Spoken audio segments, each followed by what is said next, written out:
26 ফেব্রুয়ারিতে রোজার আগে ত্রয়োদশ জাতীয় সংসদ নির্বাচন অনুষ্ঠিত হতে যাচ্ছে। জুলাই গণ-অভ্যুত্থান দিবসে মঙ্গলবার রাত 8টার পর জাতির উদ্দেশ্যে দেয়া ভাষণে প্রধান উপদেষ্টা অধ্যাপক মোহাম্মদ ইউনূস নিজেই এমন ইঙ্গিত দিয়েছেন।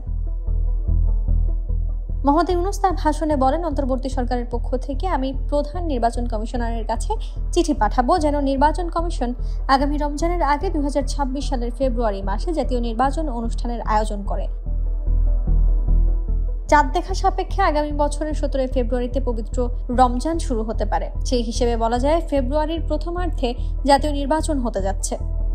এর আগে গত জুনে লন্ডনে বিএনপির ভারপ্রাপ্ত চেয়ারম্যান তারেক রহমানের সঙ্গে বৈঠকের পর এক ধরনের ধারণা পাওয়া গিয়েছিল আগামী ফেব্রুয়ারিতে ভোট হওয়ার সম্ভাবনা রয়েছে।